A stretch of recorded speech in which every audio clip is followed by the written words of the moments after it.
Hello दोस्तों, नमस्कार। स्वागत है आपका फिर से नए वीडियो में। दोस्तों आज की वीडियो में हम दिखाने विभिन्न धर्मों में स्त्रियों की स्थिति का वर्णन कीजिए।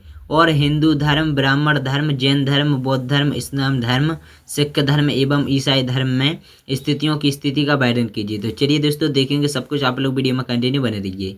दोस्तों भारत में प्राचीन काल से अनेक धर्म एवं संप्रदाय रहे हैं। विभिन्न धर्मों एवं संप्रदायों में स्त्रियों की दशा अलग अलग रही है, जिसका विवरण इस प्रकार से है। पहला है जैन धर्म। दोस्तों भागवत धर्म के समान ही जैन धर्म भी भारत का अत्यंत प्राचीन धर्म है। जैन अनुश्रुति के अनुसार भरत ऋषि वेद के पुत्र थे। महावीर स्वामी जैन धर्म के 24वें एवं अंतिम तीर्थकर थे।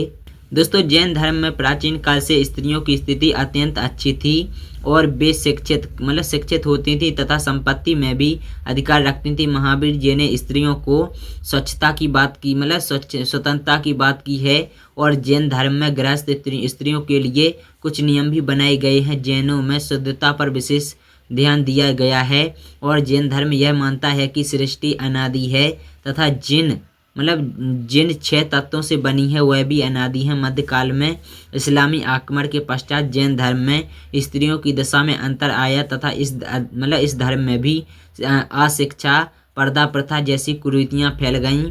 और स्वतंत्रता के पश्चात इस स्थिति में भी कुछ सुधार हुआ। और जैन धर्म में गृहस्थ स्त्री पुरुषों के लिए सत्य अहिंसा के अलावा देश विरति और सामयिक व्रत, अतिथि और सभी भाग व्रत का भी पालन अनिवार्य बताया गया है।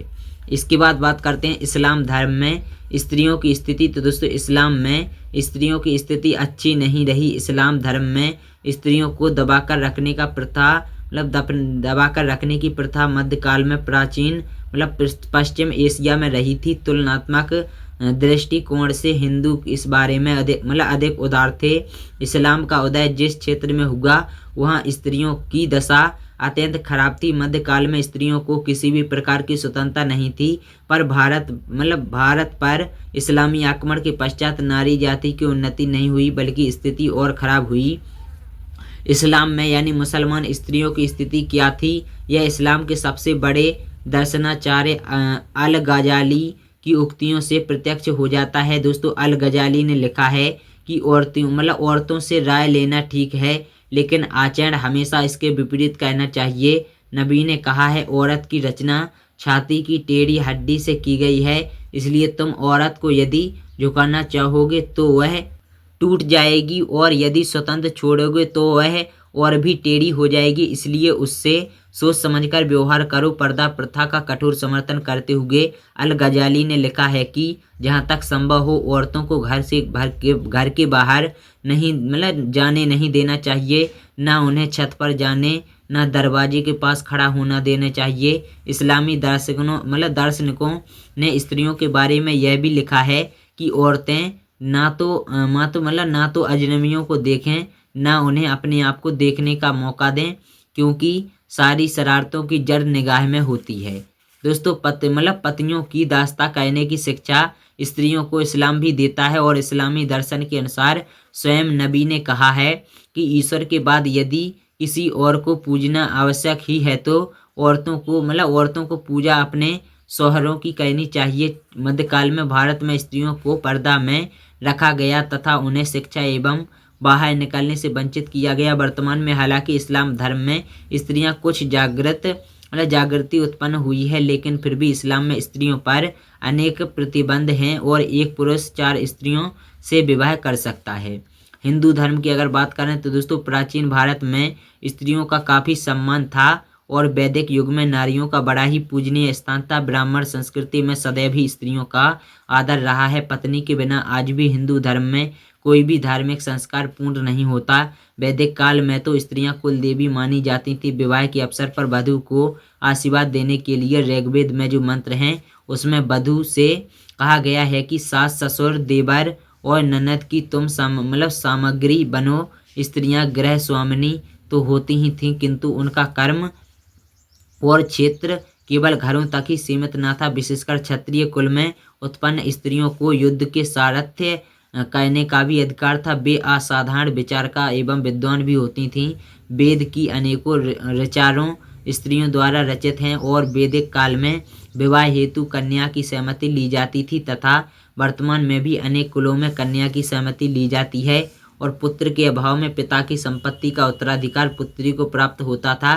पत्नी को हैसियत से भी वह पति की संपत्ति की अधिकारिणी होती थी और धर्म सूत्रों में लिखा है कि पति तथा पत्नी दोनों समान रूप से धन के स्वामी हैं। स्त्रियों के प्रति अन्याय न हो, वे शोक न करें, ना वे उदास हो पावे, यह उपदेश अनुस्मृति ने बार बार दिया है। जिस कुल में स्त्रियां शोकमग्न रहती हैं उस कुल का शीघ्र विनाश हो जाता है। स्मृतियों में लिखा है कि जिस कुल में स्त्रियां शोकमग्न नहीं रहती उस कुल की सर्वदा उन्नति होती है। जहाँ नारियों की पूजा होती है वहाँ देवता निवास करते हैं और जहाँ नारियों की पूजा नहीं होती वहाँ सारे कर्म व्यर्थ हैं। पुराणों में लिखा है कि संसार समुद्र में डूबते हुए नर का उद्धार नारी ही करती है, जो सप्तनीक है और यह विश्वसनीय है, और पत्नी नर की पुरागति होती है। अतएव प्राचीन भारत में स्त्रियां शिक्षित होती थीं और अपाला, घोषा, लोसा, मुद्रा, विश्वारा और मार्गी, मैत्रेयी आदि और विदुषी स्त्रियां थीं। और इस प्रकार से हिंदू धर्म में स्त्री को अर्धांगिनी माना गया है। हिंदू धर्म में नारी को सदैव सम्मान दिया गया है। विशेषकर प्राचीन भारत में हिंदू धर्म में स्त्रियों की स्थिति अत्यंत अच्छी थी। मध्यकाल में इस्लामी आक्रमण के कारण भारतीय सामाजिक व्यवस्था एवं शिक्षा व्यवस्था नष्ट हो गई।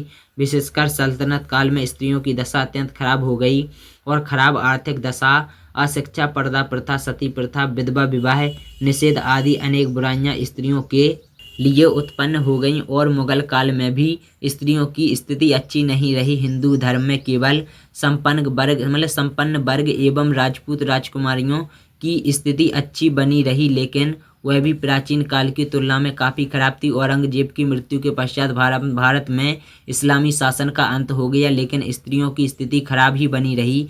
जब भारत पर अंग्रेजी साम्राज्य स्थापित हो गया तब इसका प्रभाव भारतीय स्त्रियों की दशा पर भी पड़ा। विदेशों में स्त्रियों की अच्छी स्थिति को देखकर अनेक समाज सुधारकों जैसे राममोहन राय, ईश्वर चंद्र विद्यासागर, महादेव गोविंद और दोस्तों रानाडे, केशव चंद्र सेन आदि के प्रयासों से स्त्रियों की दशा में सुधार एवं स्त्री शिक्षा के लिए आंदोलन चले एवं प्रयास हुए। अंग्रेज गवर्नर जनरल ने भी इस दिशा में प्रयास किए तथा 1829 ईस्वी में सती प्रथा विरोधी कानून एवं 1856 ईस्वी में विधवा पुनर्विवाह अधिनियम पास किया। स्वतंत्रता के पश्चात हिंदू धर्म में स्त्रियों की स्थिति में कुछ सुधार हुआ और यह सुधार की प्रक्रिया आज भी निरंतर चल रही है। और बौद्ध धर्म में स्त्रियों की दशा, तो दोस्तों बौद्ध धर्म का जिस समय उदय हुआ तब भारत में स्त्रियों की स्थिति अत्यंत अच्छी थी और बौद्ध धर्म के उदय के पश्चात गौतम बुद्ध ने बौद्ध धर्म एवं संघ के लिए कुछ नियम बनाए। प्रारंभ में वे बौद्ध संघों में स्त्रियों के प्रवेश के विरुद्ध थे, लेकिन बाद में अपने प्रिय शिष्य आनंद के आग्रह पर उन्होंने बौद्ध संघ में स्त्रियों की भिक्षुणी के रूप में प्रवेश किया। और एक बात बौद्ध धर्म से निकली हुई प्रतीत होती है, बौद्ध धर्म से पहले हमारे देश में स्त्रियों को भिक्षुणी होना, उनका पुरुष साधुओं के साथ मठों में वास करना प्रचलित नहीं था। और दोस्तों आनंद स्त्रियों का बहुत सम्मान करते थे। उनके आग्रह पर बुद्ध द्वारा स्त्रियों को संघों में प्रवेश के पश्चात बौद्ध संघों में झुंड के झुंड स्त्रियां शामिल होने लगी। बुद्ध को जीवन काल में ही अपनी भूल का एहसास हो गया तथा उन्होंने आनंद से कहा कि मैंने जो धर्म चलाया था वह 5000 वर्ष टिकने वाला था, अब 500 वर्ष तक टिकेगा। आगे चलकर बौद्ध संघों एवं मठों में भिक्षु एवं भिक्षुणियां साथ साथ रहने लगीं तथा बौद्ध धर्म एवं संघों में भ्रष्टाचार फैल गया, जिससे बौद्ध धर्म का अपयश हुआ एवं इस धर्म का धीरे धीरे पतन होने लगा और बौद्ध धर्म का हिंदू धर्म पर भी प्रभाव पड़ा तथा मंदिरों में देवदासी प्रथा का प्रचलन हुआ। इसके बाद अगर बात करते हैं ईसाई धर्म की, तो दोस्तों इस धर्म के प्रवर्तक ईसा मसीह थे और उन्होंने स्त्री स्वतंत्रता का समर्थन किया तथा भी स्त्रियों पर किसी भी प्रकार के अंकुश के विरुद्ध थे। उन्होंने स्त्री पुरुष समानता पर जोर दिया। कालांतर में उनके अनुयायियों के अनेक विचारों का पालन किया तथा जहाँ जहाँ यह धर्म फैला वहाँ स्त्रियों ने प्रत्येक क्षेत्र में उन्नति की। आज भी यूरोपीय देशों में स्त्रियों को पुरुषों की तरह अधिकार प्राप्त हैं तथा वे अनेक क्षेत्रों में पुरुषों से आगे हैं। इसके बाद बात करें तो इस सिख धर्म में स्त्रियों की स्थिति, तो दोस्तों सिख धर्म का उदय हिंदू धर्म एवं संस्कृति की रक्षा के लिए हुआ था। इसके प्रवर्तक गुरु नानक जी थे और उनकी प्रमुख शिक्षा यह थी कि ईश्वर विश्व के कण कण में व्याप्त है। सिख धर्म प्रारंभ से ही प्रगतिशील रहा है। वह सती प्रथा एवं पर्दा प्रथा के विरुद्ध रहा है। सिखों के तीसरे गुरु अमरदास से एक स्त्री मिलने आई, वह पर्दे में थी, इसलिए गुरु ने उससे मिलने से इनकार कर दिया। इस प्रकार से सिख धर्म में स्त्रियों की स्थिति अच्छी रही है। तो दोस्तों यही था वीडियो। अगर आप लोगों को वीडियो पसंद आई तो वीडियो लाइक शेयर करना, चैनल को सब्सक्राइब कर लेना।